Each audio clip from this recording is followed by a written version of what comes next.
Bom dia, minha gente querida, boa noite. A hora que vocês estão acompanhando, seja dia ou noite. Vamos começar com o livro Deus Sempre, de Emmanuel. A mensagem chama-se Descanso.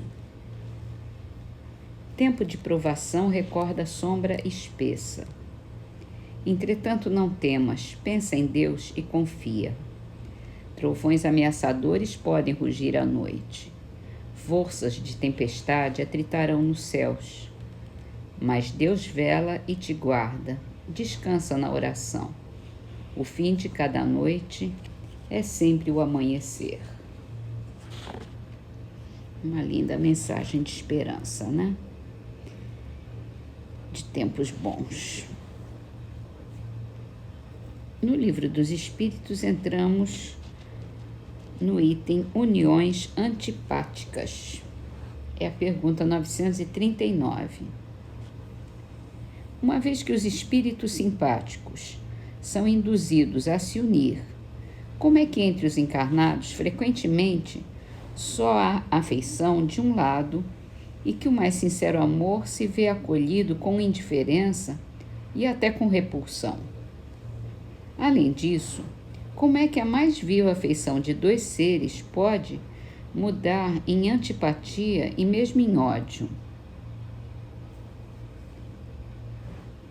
Não compreende, então, que isso constitui uma punição, se bem que passageira? Depois, quantos não são os que acreditam amar perdidamente porque apenas julgam pelas aparências e que, obrigados a viver com as pessoas amadas, não tardam a reconhecer que só experimentaram um encantamento material? Não basta uma pessoa estar enamorada de outra que lhe agrada e em quem supõe belas qualidades. Vivendo realmente com ela é que poderá apreciá-la. Tanto assim que em muitas uniões, que a princípio parecem destinadas a nunca ser simpáticas, acabam os que as constituíram, depois de se haverem estudado bem e de bem se conhecerem, por votar-se reciprocamente duradouro e terno amor, porque assente na estima. Cumpre não se esqueça de que é o espírito quem ama, não o corpo, de sorte que, dissipada a ilusão material, o espírito vê a realidade. Há duas espécies de afeição, a do corpo e a da alma. Acontece com frequência tomar-se uma pela outra. Quando pura e simpática, a afeição da alma é duradoura, a do corpo é efêmera. Daí vem que muitas vezes os que julgavam se amar com eterno amor passam a se odiar, porque a ilusão se desfez. É verdade. E a gente está aqui para construir amor, né? Então, a partir das uniões, a gente vai construindo a simpatia, a empatia e vai se amando. Vamos passar então para o livro A Gênese. Nós estamos no capítulo dos fluidos e a gente falou dos fluidos na última vez sobre a visão espiritual. Visão que se vê com os olhos do espírito. E hoje terminamos esse item que se chama vista espiritual ou psíquica, dupla vista, sonambulismo e sonhos. A vista espiritual, portanto, faculta percepções especiais, que, não tendo por sede os órgãos materiais, se operam em condições muito diversas das que decorrem da vida corporal. Efetuando-se fora do organismo, ela tem uma mobilidade que derrui todas as previsões. Indispensável se torna estudá-la em seus efeitos e em suas causas, e não assimilando-a à vista ordinária, que ela não se destina a suprir, salvo casos excepcionais que não se poderiam tomar como regra. Necessariamente incompleta e imperfeita, a vista espiritual nos espíritos encarnados é sujeita a aberrações. Tendo por sede a própria alma, o estado desta há de influir nas percepções que aquela vista faculte. Segundo o grau de desenvolvimento, as circunstâncias e o estado moral do indivíduo, ela pode se dar durante o sono ou no estado de vigília. Primeiro, a percepção de certos fatos materiais e reais, como o conhecimento de alguns que ocorram a grande distância, os detalhes descritivos de uma localidade, as causas de uma enfermidade e os remédios convenientes. Segundo, a percepção de coisas igualmente reais do mundo espiritual, como a presença dos espíritos. Terceiro, imagens fantásticas criadas pela imaginação, análogas às criações fluídicas do pensamento. Estas criações se acham sempre em relação com as disposições morais do espírito que as gera.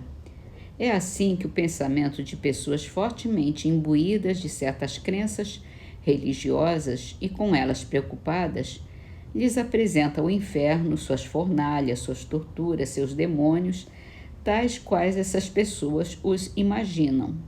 Às vezes é toda uma epopeia. Os pagãos viam o Olimpo e o Tártaro como os cristãos veem o inferno e o paraíso. Se ao despertarem ou ao saírem do êxtase conservam lembrança exata de suas visões, os que as tiveram tomam-nas como realidades confirmativas de suas crenças, quando tudo não passa do produto de seus próprios pensamentos. Aqui tem uma notinha de Kardec que diz assim: podem explicar-se assim as visões da irmã Elmeric, que, reportando-se ao tempo da paixão do Cristo, diz ter visto coisas materiais que nunca existiram senão nos livros que ela leu, as da senhora Cantanille e uma parte das de Swedenborg. Vamos lá. Cumpre, pois, se faça uma distinção muito rigorosa nas visões estáticas, antes que se lhes dê crédito. A tal propósito, o remédio para a excessiva credulidade é o estudo das leis que regem o mundo espiritual. Os sonhos, propriamente ditos, apresentam os 3 caracteres das visões acima descritas. As 2 primeiras categorias dessas visões pertencem aos sonhos de previsões, pressentimentos e avisos.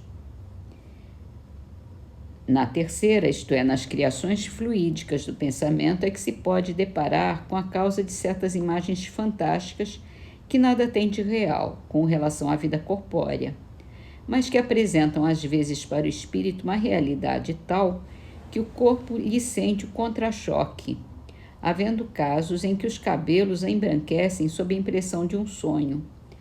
Podem essas criações ser provocadas pela exaltação das crenças, por lembranças retrospectivas, por gostos, desejos, paixões, temor, remorsos, pelas preocupações habituais, pelas necessidades do corpo ou por um embaraço nas funções do organismo.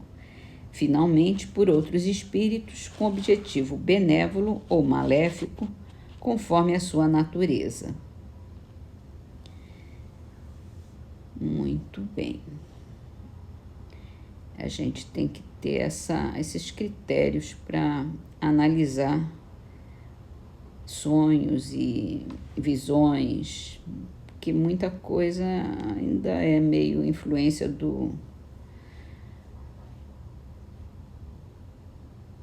da nossa própria mente, né?